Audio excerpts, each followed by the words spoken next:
We're good. Okay, here we are, Thursday afternoon with Mara Lilius from NP Rock Yoga. So this is our weekly series where we check in with a local business. So different businesses can compare notes, and it also functions as a nice way for folks from our community to see what their favorite businesses are up to.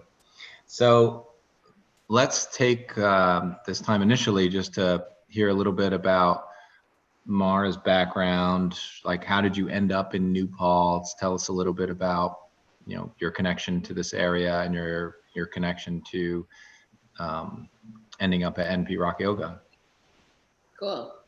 Somebody just rang the doorbell. Hi, person.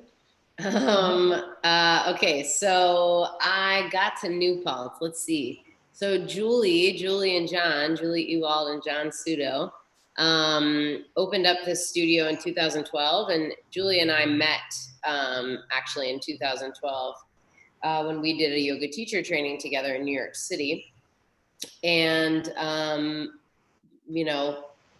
many different things that happened with NP Rock Yoga, but when it eventually came to be that she didn't want to be the owner anymore, I wanted to leave New York City, and I had been coming up here and teaching when Maya and Adam were the owners, and I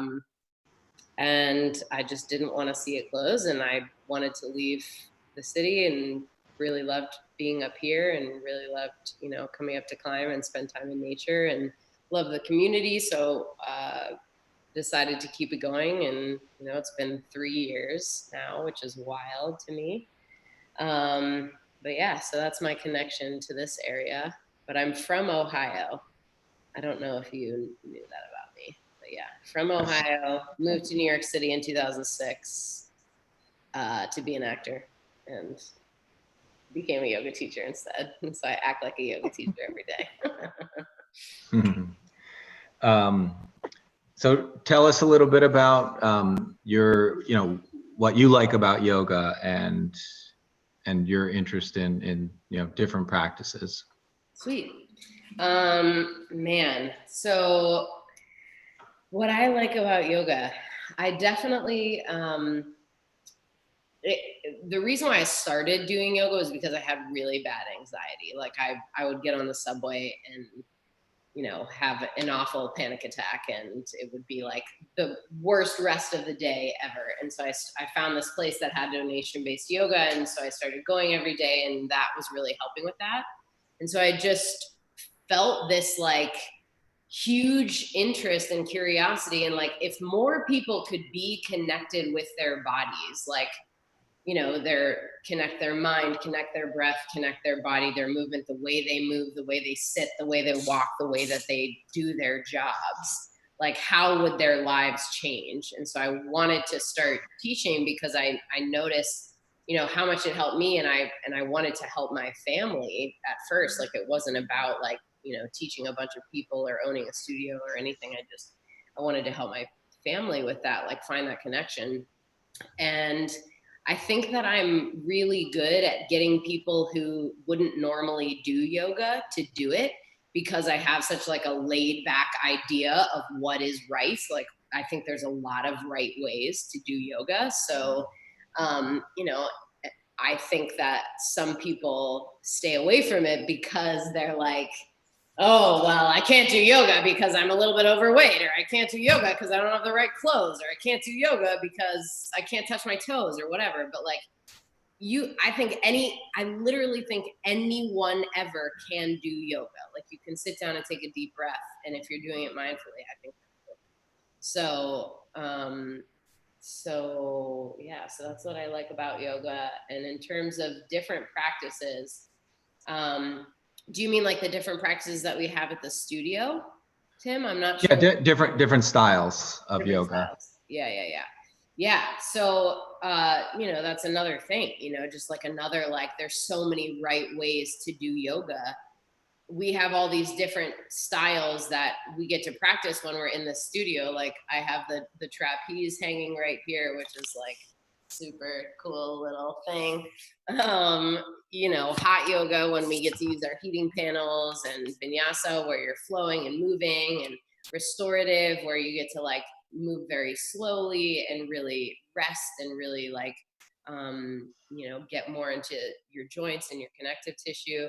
So like all those different styles can be used, I think, in different times of your life, different parts of your life. I think right now, especially, I think less, it seems to me like, uh, or at least I'll speak for myself. I was going to speak for like in general, but for myself, it seems to me that I need less restorative types of yoga right now because I am sitting on the couch much more frequently now than I was before. Like I'm resting more now than I was resting before. So I feel like the kind of stuff that I need to do are things that are really going to engage my muscles and really engage my brain and get me to focus on my body.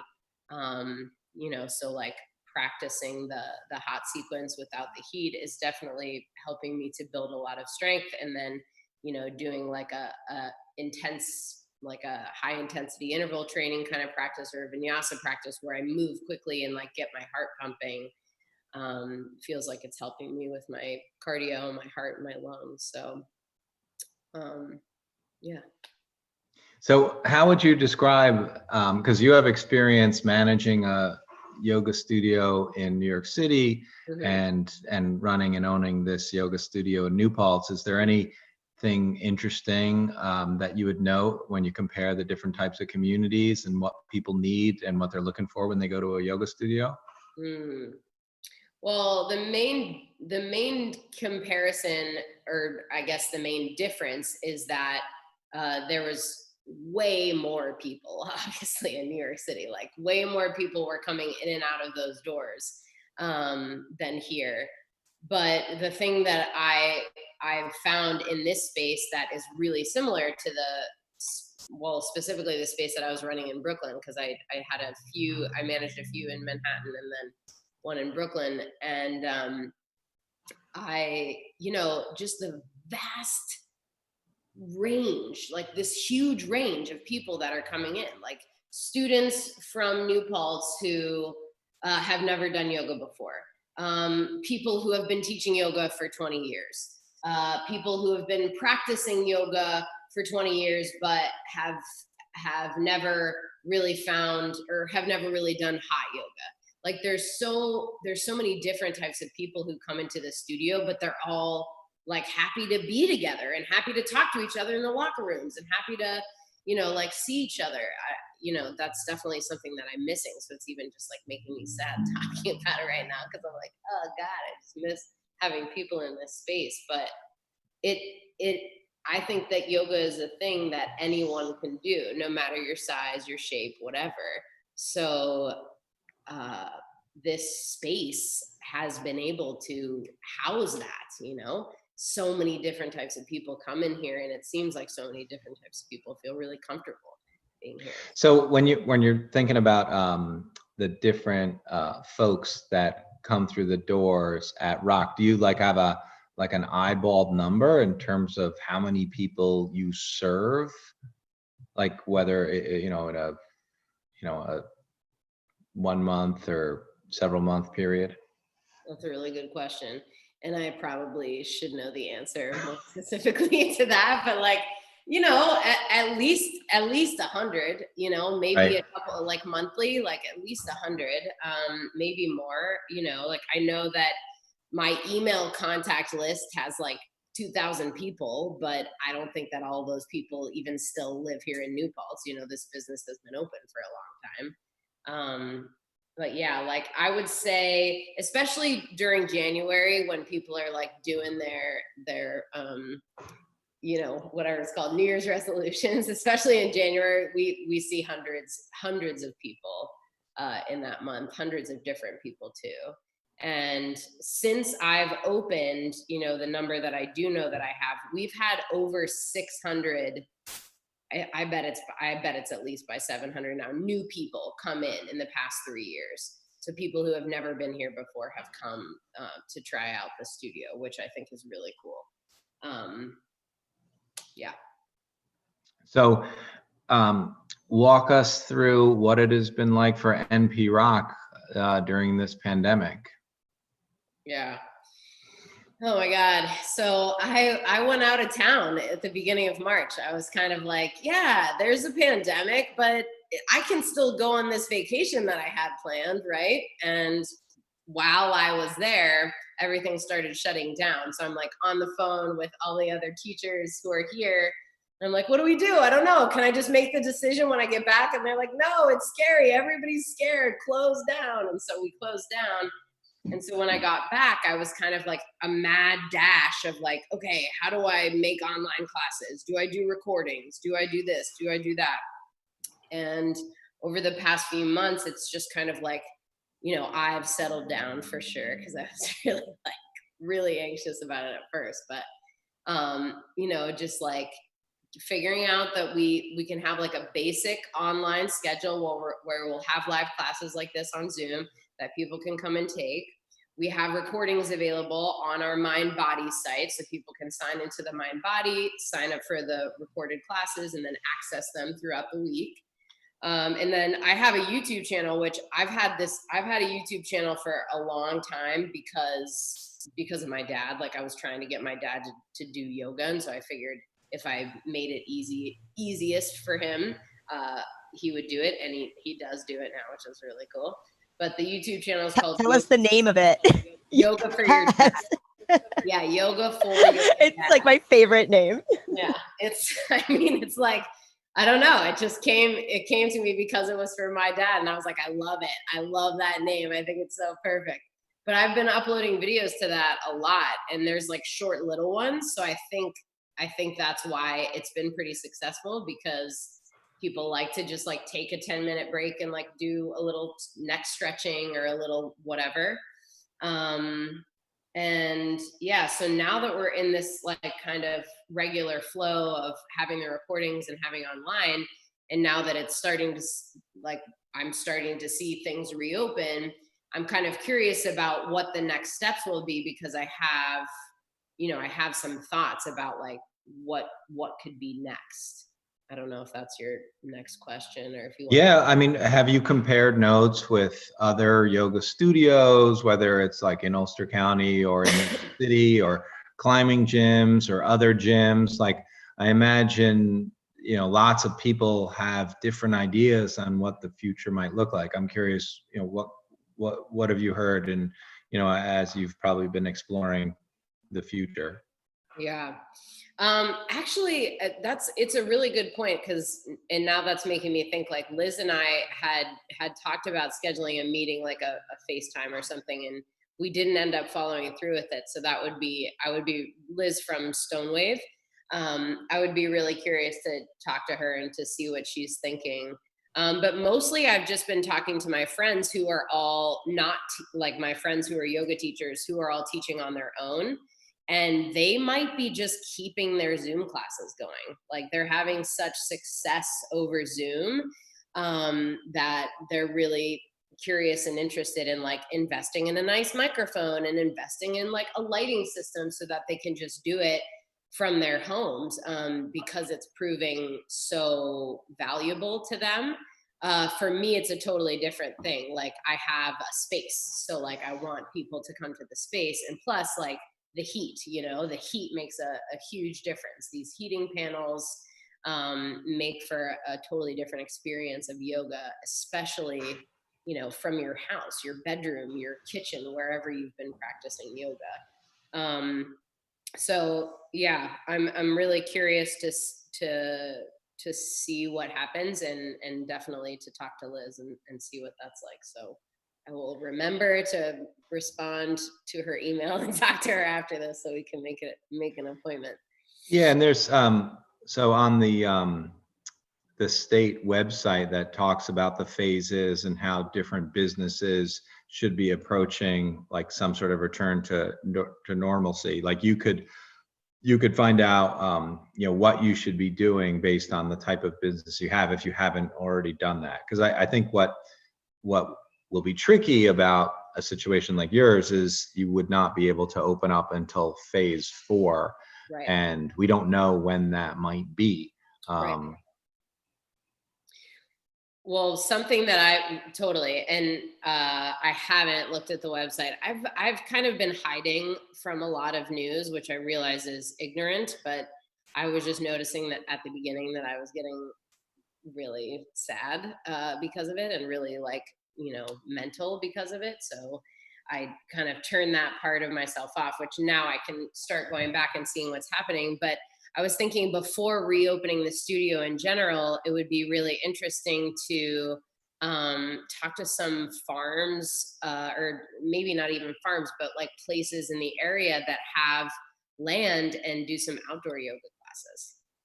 Absolutely. Yeah, I think that would be really awesome. And just like, have people like stay 6 feet apart, that whole thing, and just like, bring your mat or not, like just be in the grass. And as long as we can find level ground, I think it would be a really fun practice. A couple summers ago, I taught my friend, she wanted to do like a birthday yoga class at Du Bois Orchards over in Highland. And we had like 10 people, and we were just in the grass, and there were like goats over there and like the apple trees. It was so fun. It was like a really beautiful thing. So I feel like that could be a direction to go in before we can actually open the spaces, stay outside. Yeah, that makes a great deal of sense. Yeah, and I'm on team more and more things outside, as demonstrated by my location right now. Yeah. We totally. have to do all of the things more outside. Right. I've been doing my yoga out back too. Nice. That's awesome. Awesome. Yeah, and I think it has been so overwhelming for all of us, as we try to keep track of, what does the pandemic mean and what we should be doing. So I think it makes perfect sense that probably from a self-preservation perspective, it probably makes a great deal of sense to, not get too carried away with the details of the phases, and, be patient. Because a lot of it's a moving target too. We'll see what happens in the earlier phases, and that I think that will, help us understand what phase 4 might even look like. It might feel very different depending on how the first 3 phases go. Exactly. Yeah, and don't beat yourself up for not looking, because they got all the stuff out for phase 1 because there's other regions that opened. And so they had to get all the guidelines. So you can look up construction and all the other sectors that open in phase 1. But if you start looking farther out, they don't even have the guidance up yet. Wow.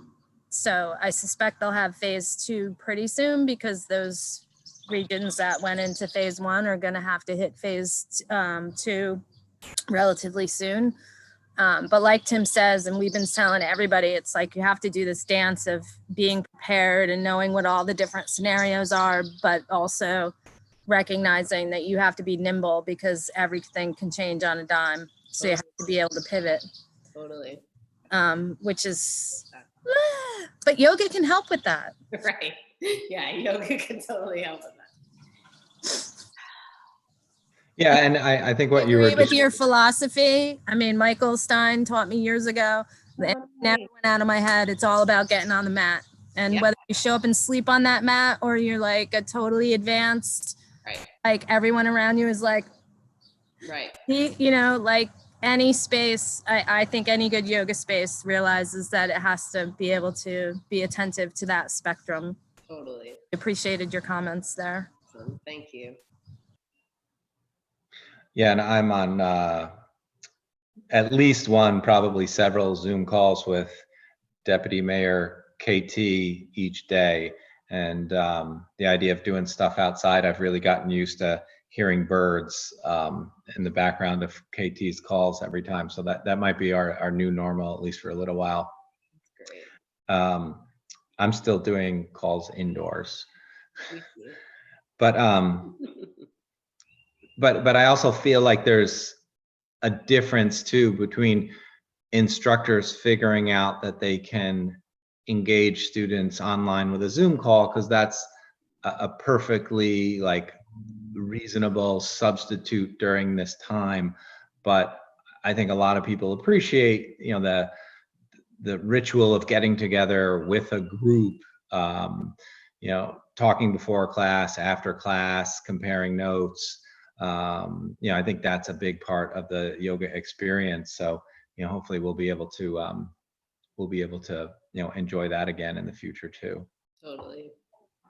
Totally. I mean, just for now, you know, like Kimmer and I spend a lot of time. Kimmer's another teacher at the studio, and you know, we talk a lot about just how this is helping us to prepare. You know, like we're getting prepared to be back in a space with a bunch of people.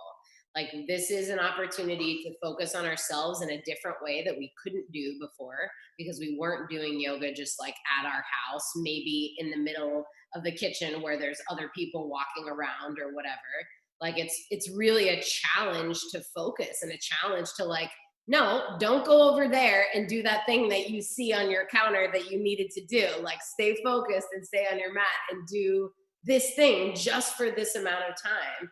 And then plus the, you know, practicing the hot yoga without the heat is like, you have to use your muscles in such a different way that like, by the time we get back to the studio and we have the heat, we're just gonna be so strong, and finally that flexibility will start to come back. And so it's like I'm just trying to use it as an opportunity for a different view, a different way into the house. You know, I'm using like the attic door right now instead of the front door. I'm like going in a different way. You know.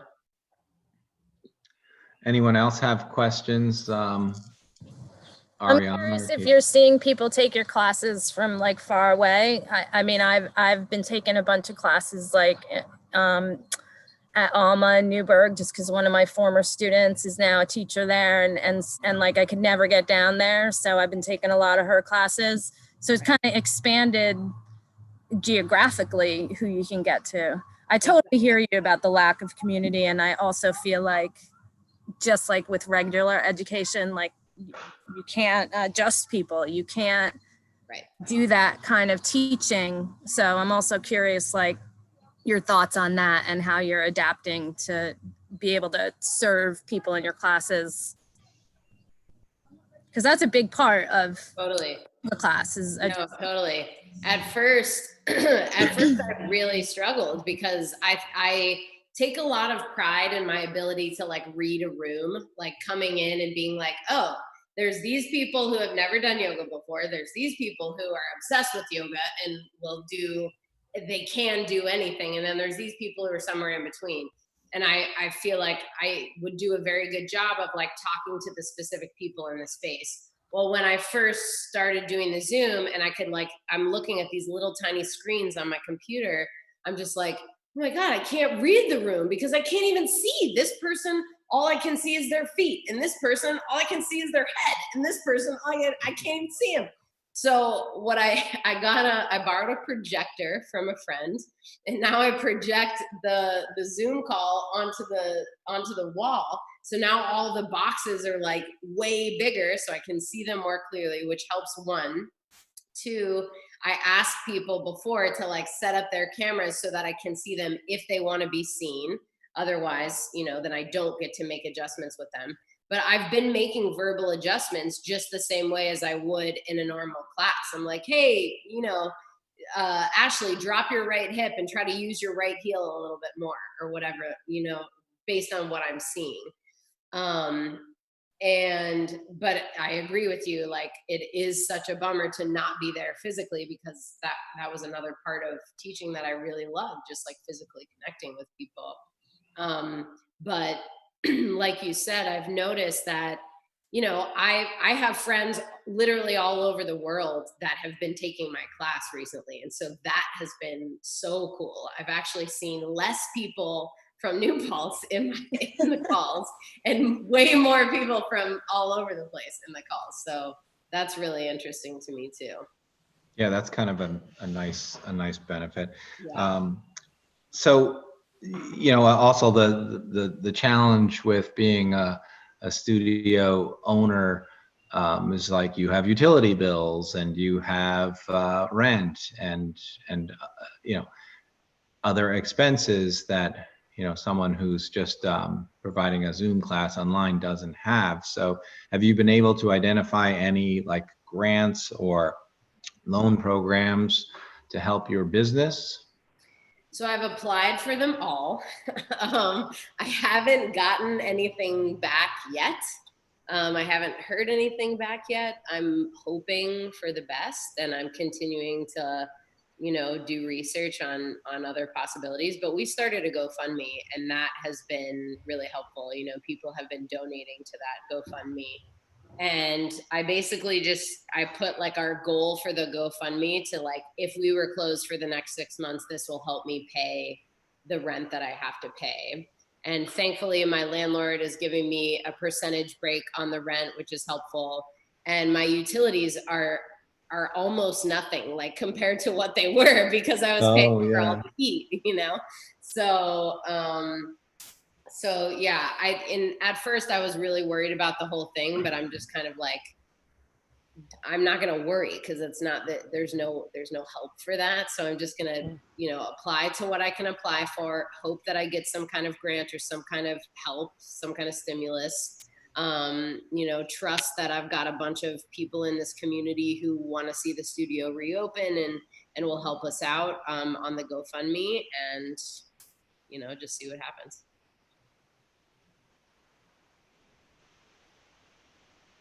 Sounds like, yeah, that makes some sense. How about just locally, like the other like gyms or climbing gyms or regular gyms or studios? Have you touched base with any of those owners? Well, yeah, Chris and I talk a lot. Chris from BC's Climbing Gym across the street. I mean, he's been doing a lot of work inside his gym to like make it better, which I think is such an awesome way of using your time. Like, I honestly wish that I was like more handy woman kind of lady, because there's so many things that I would love to be doing in this space. But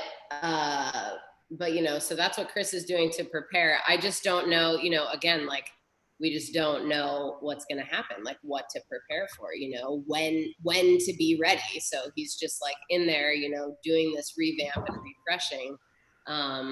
But really, we're just like not sure what the next step will be from there. So yeah, I appreciate that. Like, you're not letting yourself go too crazy trying to predict the future, because I would think that's actually probably a good choice right now. But one of the things that I keep wondering about, might the likes of a yoga studio, especially like a hot yoga studio, like, just screen people when they come in and like take their temperature on their forehead, like, right. That almost seems like that could end up being like a best practice, just for here on in. Right. I'm Well, just I thought too about, like, I'm not sure what the likelihood of testing is, but like at least all of my teachers, like getting tests and antibody tests for all of the teachers, so that like at least we have a little bit of peace of mind of like, okay, for the time being, we've proved negative, or we proved, whatever, like that's how, and then just continue to keep the cleaning practices up here. And I would assume, the first part of reopening would be like at 50% capacity, I would think, so. Yeah. But that seems like an interesting idea, and probably something that once you get used to it, wouldn't be too crazy of an idea. Like, New York State is requiring that nursing homes have staff tested twice a week. Right. You could be doing the same thing. Totally. And if I could get my staff. hands on those tests, I'm unclear as to how to do that yet. I'm sure that's something I could look up, but yeah, I think that would be really good for us to do.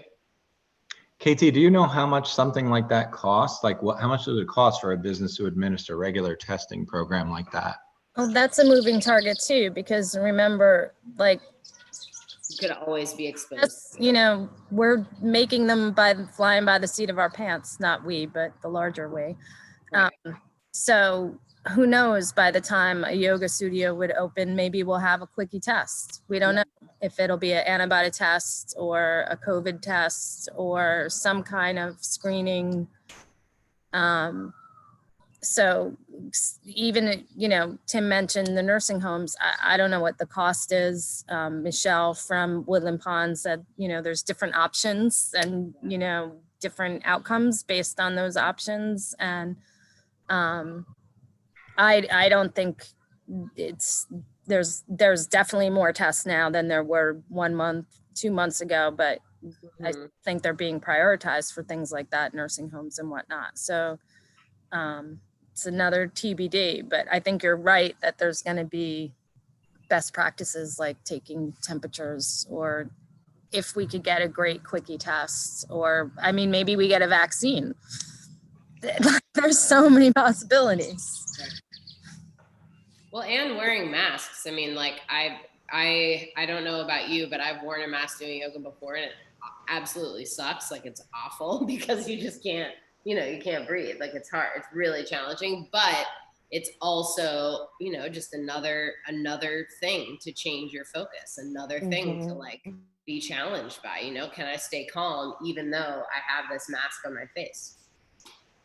So it's hard. You're breathing in your own CO2, right? You're stopping the whole process. But if you breathe in and out your nose, you have your filters, your nose hair filters. So yeah, I learned like the first day I was doing the resilience meals, and I had masks on, and I have to go up 3 flights, and I was like, oh my God, like, what is wrong? Yeah, I'm not this unfit. At the grocery store, I get like out of breath. It's a totally different thing with a mask on. Totally. Ariana, that mask that you have, that's like a more high-tech mask that's designed to breathe. Like, could you imagine using that mask in a hot yoga class? Like, how would that be different? Oh, what? I've That's so actually, cool. so this is my Burning Man mask. No, this is my Burning Man mask. I bought it on plyalung.com. And looks like it's Darth got a Vader. replaceable filter, and I've actually done yoga in this mask on the playa, and I can breathe, but it's not. It would be really different in a hot room for sure. But they are more breathable. Like, it's got these little filter things. Like, Cool. The point is for you to be able to exercise with this and breathe. I think it's like if you ride a dirt bike kind of thing. Oh, too. yeah. Like, Cool. Yeah. I'd be interested in one of those. So if you could send me a link of where you found that, that'd be cool. I will be happy to send you that link. Thanks. All right. Do we have any final questions before, because we're running up to our 30-minute mark? Did we get any on the YouTube? I'm just checking that right now. Nope, we did not. Carissa, did you want to ask something? Oh, yeah, I just wanted to state something, Mara. Hi, Mara. I'm Carissa. Hi. I don't think we've ever met. I don't think so either. I own the Living Seed Yoga Center. Oh, cool. Right down the street from you there. Cool. And anyways, that's why I got on the call to hear what you had to say. Yeah. And we're thinking, but I'm definitely open to chat if you ever want to. That's awesome. Yeah, that'd be great. That's all I wanted to say. Oh, cool. Thanks. You're welcome. Perfect. That was like a whole reason we did the call, is to compare notes. All right, so you guys are about to do that. All right, well, that's it for this segment of Catching Up with Mara and NP Rock Yoga. Thanks, Tim. Thanks, guys. So great to see you, Mara. Nice to see you too. Have a great